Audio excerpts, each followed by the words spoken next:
വളരെ മോശമായ രീതിയിലുള്ള ചില കാര്യങ്ങളാണ് ഈ പോലീസ് ഉദ്യോഗസ്ഥർക്കെതിരെ വരുന്നത്. അതിനകത്ത് എന്തെങ്കിലും വസ്തുതയുണ്ടോ? ഉണ്ട്. ഫോട്ടോ കാണിച്ചൊരു ചാനലിൽ എൻ്റെ ഫോട്ടോ കാണിച്ചും കൂടെ വീഡിയോ ഇട്ടിട്ടുണ്ട്. കാല് വയ്യ, കാല് തടവണം, പിന്നെ തലയായി, ശരീരം മുഴുക്കി മസാജ്, വിളി പറയാൻ പറ്റാത്ത വിധം എന്നെ കൊണ്ട് അതൊക്കെ അവർ ചെയ്യിക്കുമായിരുന്നു. എനിക്ക് പ്രത്യേകിച്ച് ഒന്നും പറയാനില്ല. അവര് പറഞ്ഞത് നിങ്ങൾ കേട്ടല്ലോ. നിങ്ങൾ കേട്ട ഭാഗം നിങ്ങൾ ന്യൂസ് ആയിട്ട് കൊടുക്കും. എനിക്ക് ഒരു വേർഷനും പറയില്ല. നമ്മൾ അതൊക്കെ നിയമപരമായി നേരിടാം എന്നാണ് ഉദ്ദേശിക്കുന്നത്. അതെനിക്ക് അറിയത്തില്ല. പക്ഷെ ഞാൻ എന്തായാലും ആർക്കും ബൈറ്റും ഒന്നും ഇതുവരെ കൊടുത്തിട്ടില്ല, ഇനിയും കൊടുക്കാൻ ഉദ്ദേശിക്കുന്നില്ല. നിയമപരമായി ഇതിനെല്ലാം നേരിടാനാണ് എന്റെ ഉദ്ദേശം. ഞാൻ ഹസ്ബൻഡുമായിട്ട് ആലോചിച്ചിട്ട് നമ്മൾ അങ്ങനെ ചെയ്യുന്നതാണ് ഉചിതം എന്നാണ് തോന്നുന്നത്. എനിക്ക് ഇതിനകത്ത് ഒന്നും പറയാനില്ല. നിങ്ങൾക്ക് എന്താണോ തോന്നുന്നത് അത് നിങ്ങൾ ചെയ്യുക. ഞാൻ പറഞ്ഞല്ലോ, എന്നോട് എന്റെ വക്കീൽ പറഞ്ഞിട്ടുണ്ട് ഒരാളോടും ഒന്നും പറയാൻ പാടില്ല. ഞാൻ എന്തായാലും ഇതിലൊന്നും ഒരു അക്ഷരവും മിണ്ടണില്ല. നമ്മൾ നിയമപരമായിട്ട് പോകാനാണ് തീരുമാനം. മുഖ്യമന്ത്രിയുടെ കീഴിലുള്ള ആഭ്യന്തര വകുപ്പിന്റെ ശ്രദ്ധയിലേക്ക് ഒരു വാർത്ത കൊണ്ടുപോവുകയാണ്. വനിതാ പോലീസ് ഉദ്യോഗസ്ഥ വീട്ടിലെത്തിയ വീട്ടുജോലിക്കാരിയോട് മോശമായി പെരുമാറി എന്നുള്ളൊരു വാർത്ത ഈ അടുത്ത സമയത്തായി സോഷ്യൽ മീഡിയയിലൊക്കെ തന്നെ നമ്മൾ കണ്ടതാണ്. യഥാർത്ഥത്തിൽ ഈ സംഭവത്തിൽ എന്താണ് സംഭവിച്ചത്? ഇപ്പോൾ എൻ്റെ കൂടെയുള്ളത് ഇരയായ യുവതിയാണ്. കഴിഞ്ഞ കുറച്ച് നാളുകൾക്ക് മുൻപ് ഈ സോഷ്യൽ മീഡിയയിലൊക്കെ തന്നെ നമ്മൾ കേട്ടതാണ് ഈ ഒരു വിഷയം. അപ്പോൾ ഈ ഒരു വിഷയത്തിൽ നമുക്ക് വിശ്വസിക്കാനാവാത്തൊരു കാര്യം. കാരണം ഒരു തലപ്പത്തിരിക്കുന്ന അല്ലെങ്കിൽ പോലീസ് ഉദ്യോഗസ്ഥ ഇത്തരത്തിലൊക്കെ പെരുമാറുമോ? അല്ലെങ്കിൽ വലിയ കുൽസിതങ്ങളാണ് ഇവരെ കുറിച്ചൊക്കെ കേൾക്കുന്നത്. ഇങ്ങനെയൊക്കെ പെരുമാറുമോ? പെരുമാറും. എല്ലാരും പെരുമാറില്ല, ഇവർ പെരുമാറും.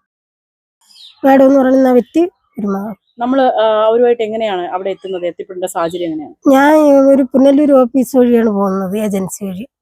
അപ്പോൾ ഞാൻ വന്നിട്ട് 11ാമത്തെ മാസമാണത്. കുറച്ച് ദിവസമൊക്കെ കുഴപ്പമൊന്നുമില്ലായിരുന്നു. അത് കഴിഞ്ഞപ്പോഴത്തേക്ക് അവര് ഇത് കണക്ക് കാല് വയ്യ, കാല് തടവണം, പിന്നെ തലയായി, ശരീരം മുഴുക്കി മസാജ്, രാത്രിയിലും പകലും. വീട്ടുജോലി എന്ന് പറയും. 2 പിള്ളേരെ നോക്കാനെന്നും പറഞ്ഞാണ് ഞാൻ വന്നത്. പിന്നെ വീട്ടുജോലി എല്ലാ ജോലികളും ചെയ്യണമായിരുന്നു. അതെല്ലാം ചെയ്ത് പിന്നെ ഈ ഇവർ പറയുന്ന ജോലികളെല്ലാം ചെയ്യണമായിരുന്നു. അപ്പൊ ശരിക്കും പറഞ്ഞു കഴിഞ്ഞാല് പിന്നീടുള്ള ഇവരുടെ വീട്ടിൽ കുടുംബാംഗങ്ങളുടെ അല്ലെങ്കിൽ ഹസ്ബൻഡോ അങ്ങനെയൊക്കെയുള്ള ആളുകളൊക്കെ വീട്ടിൽ ഇല്ലായിരുന്നു? അങ്ങനെയാണ്? ഇല്ല, 2 പിള്ളേരും ഇവരും ഞാനും മാത്രമേ ഉള്ളൂ. 2 പെൺപിള്ളേരും. വളരെ മറ്റു ചില സമൂഹ മാധ്യമങ്ങൾ ഞങ്ങൾ കേട്ടത് പ്രകാരം വളരെ മോശമായ രീതിയിലുള്ള ചില കാര്യങ്ങളാണ് ഈ പോലീസ് ഉദ്യോഗസ്ഥർക്കെതിരെ വരുന്നത്. അതിനകത്ത് എന്തെങ്കിലും വസ്തുതയുണ്ടോ? ഉണ്ട്. ഒരു വിളി പറയാൻ പറ്റാത്ത വിധം എന്നെ കൊണ്ട് അതൊക്കെ അവർ ചെയ്യിക്കുമായിരുന്നു. അങ്ങനെ ഒരുപാട് വിഷമങ്ങൾ എനിക്ക് ഉണ്ടായിട്ടുണ്ട്. ഈ കാര്യങ്ങളൊക്കെ സ്വന്തം വീട്ടിലോ ആരോടെങ്കിലും തുറന്നു പറയേണ്ട അവസ്ഥ ഉണ്ടായോ? ഞാൻ വീട്ടില് പിള്ളേരുടെ ആരോടും ഞാൻ ഇതൊന്നും പറഞ്ഞിട്ടില്ലെന്ന് പറയുമ്പോഴത്തേക്കും ഞാൻ ഇവരുമായിട്ട് ഇവരും സാമ്പത്തിക ഇതുണ്ട്. ഇത്തിരി പൈസ അവരെ ഞാൻ മേടിച്ചിട്ടുണ്ടായിരുന്നു. അത് മാസം തോറും ഒരു അതിൽ നിന്ന് 10,000 രൂപ വെച്ച് പിടിക്കാമെന്നും പറഞ്ഞുകൊണ്ടാണ് ഇരുന്നത്. അപ്പോഴതുകൊണ്ട് ഇവർ ഇടയ്ക്ക് ഞാൻ പോകണമെന്ന് പറഞ്ഞപ്പോഴും ഇവർ പറഞ്ഞത് പോകാൻ പറ്റത്തില്ല, പൈസ എനിക്ക് തന്നിട്ട് പോയാൽ മതി എന്നാണ് പറഞ്ഞത്. അത് ഒരുമിച്ച് കൊടുക്കാനില്ലാത്തതുകൊണ്ടാണ് എനിക്ക് ഓഫീസിൽ പോലും പറയാൻ പറ്റാതെ ഇരുന്നത്. അതായത് ഇത്രയും നാള് നിങ്ങൾ അവരുടെ ഈ ഒരു കുൽസിതങ്ങളൊക്കെ നിങ്ങൾ സഹിച്ചുകൊണ്ട് അവിടെ നിൽക്കുന്നു. പിന്നീട് ഈ അവസാന നിമിഷത്തിലാണ് ഇതൊക്കെ സമൂഹ മാധ്യമങ്ങളിലൂടെയൊക്കെ അറിയുന്നത്. 11 മാസവും ഇങ്ങനെ തന്നെ ആയിരുന്നു. അപ്പൊ അതെല്ലാം ഇപ്പൊ പുറത്തു പറയാനുള്ള സാഹചര്യം? അത് നമ്മളിപ്പോ അവിടെ നിന്ന് 22-ാം തീയതി അവിടെ നിന്ന് ഇറങ്ങി ഒരു 5-6 ദിവസത്തെ ലീവ് എനിക്ക് വേണമെന്ന് പറഞ്ഞ് 6 ദിവസത്തെ ലീവ് ഉണ്ട്. പിള്ളേർക്ക് 15 ദിവസത്തെ ലീവ് ഉണ്ടെന്ന് പറഞ്ഞ് ഇവരെ വീട്ടിൽ കൊണ്ടുപോയിരുന്നു. പിള്ളേരെ ഇവർ കൊണ്ടുപോയിട്ട് ഇവർ 23-ാം തീയതി രാവിലെ വരണം. അവർക്ക് 23-ാം തീയതി തന്നെ ഞാൻ ചെല്ലണമെന്നും പറഞ്ഞുകൊണ്ട് രാത്രി വിളിച്ച് 22-ാം തീയതി രാത്രി തന്നെ എന്നെ വിളിച്ച് പറയണം 23-ാം തീയതി വെളുപ്പിനെ അവിടെ എത്തണമെന്നും പറഞ്ഞു. ഞാൻ പറഞ്ഞു എനിക്ക് സുഖമില്ല, ആശുപത്രി പോകണമെന്ന് പറഞ്ഞല്ലേ മേഡം വന്ന്, എനിക്ക് 5-6 ദിവസത്തെ ലീവ് ഉണ്ടെന്ന് പറഞ്ഞല്ലേ ഞാൻ വന്നത് എന്ന് പറഞ്ഞാണ് ഇതിന്റെ തുടക്കം. ശാരീരികമായ ഉപദ്രവങ്ങൾ വല്ലതും ഉണ്ടായിട്ടുണ്ടോ? എന്നെ രാത്രിയിലെല്ലാം ഫോൺ വിളിച്ച് വേറെ പോലീസുകാരെ കൊണ്ടൊക്കെ പിന്നെ എന്നെ വിളിപ്പിക്കുമായിരുന്നു. അല്ല, ഇത് ഇവിടെ വന്നേ പിന്നെ ഉള്ള കാര്യമാണെന്ന് വെച്ചാൽ അവിടെ വെച്ച് ഉണ്ടായിരുന്നു. അവര് കസാര വലിച്ച് എറിയുമായിരുന്നു. പിന്നെ ഒരു ദിവസം പിടിച്ച് തെള്ളിയിട്ടുണ്ട്. അവർ പറഞ്ഞത് കേൾക്കാത്തത് കൊണ്ട്. കാല് വേടാ, എനിക്ക് അങ്ങനെയൊന്നും ചെയ്യാനെ കൊണ്ട് പറ്റത്തില്ലെന്ന് പറഞ്ഞ് ഒരു ദിവസം എന്നെ പിടിച്ച് തള്ളി അവർ കസാര എടുത്ത് ഊക്കിന് തറയിൽ അടിക്കുമായിരുന്നു.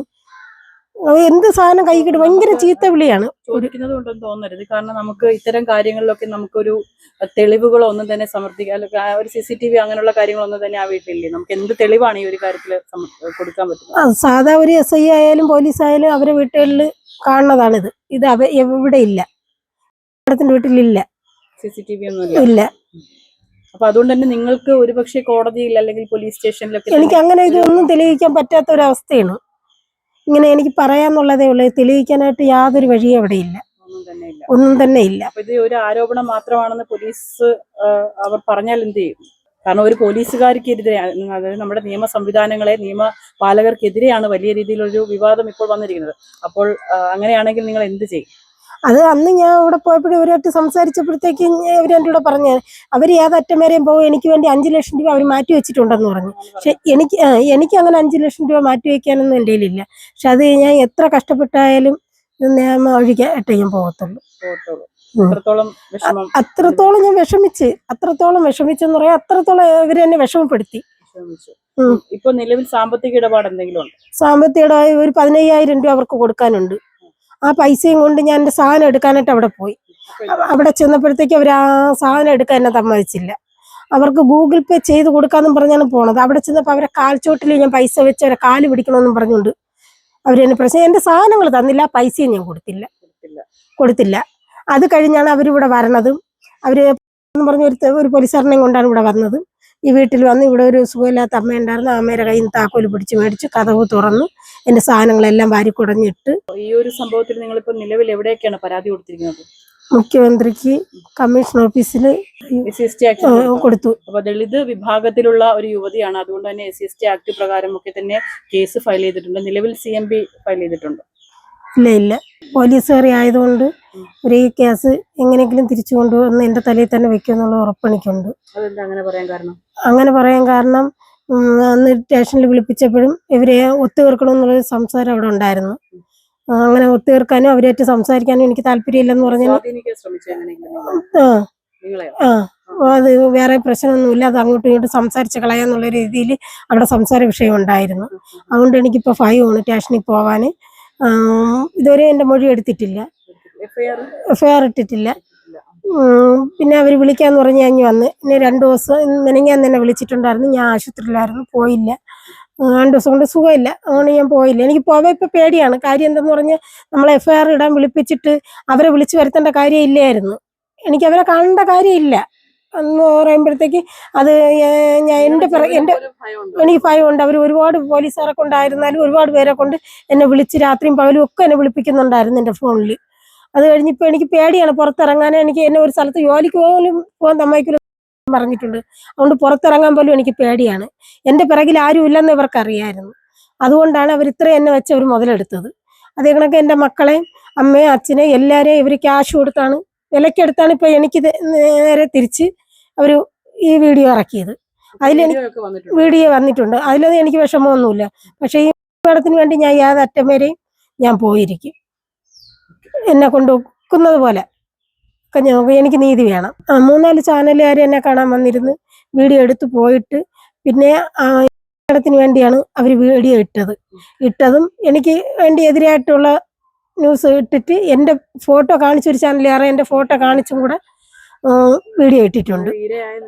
ഇരയായ എൻ്റെ ഫോട്ടോയും കൂടെ ഇട്ടാണ് അവർ വീഡിയോ ഇട്ടേക്കണത്. അതുകൊണ്ട് അത് നിയമപരമായിട്ട് കേസായിട്ട് തന്നെ പോകുന്നത്. വലിയ രീതിയിലുള്ള ഒരു ആരോപണം എന്ന് വേണമെങ്കിൽ പറയാം. കാരണം ഒരു പോലീസുകാരി അല്ലെങ്കിൽ നമ്മുടെ നിയമ സംവിധാനങ്ങൾ, നിയമങ്ങൾ കാക്കേണ്ട, അല്ലെങ്കിൽ നമ്മുടെ നാടിന്റെ ഏറ്റവും നന്മ വശങ്ങളൊക്കെ കാക്കേണ്ട പോലീസുകാരെ കുറിച്ചൊക്കെ ഇത്തരത്തിൽ കാര്യങ്ങൾ കേൾക്കുമ്പോൾ വളരെ സങ്കടമുണ്ട്. ഏതായാലും ആഭ്യന്തര വകുപ്പിലേക്ക് ഞങ്ങൾ എത്തിക്കുകയാണ്. ഒരു വീട്ടുജോലിക്കായിട്ട് പോയ ഒരു ദളിത് യുവതിക്ക് നേരെയാണ് വലിയ രീതിയിലുള്ള അതിക്രമം നടന്നിരിക്കുന്നതെന്ന് ആരോപിക്കുന്നത്.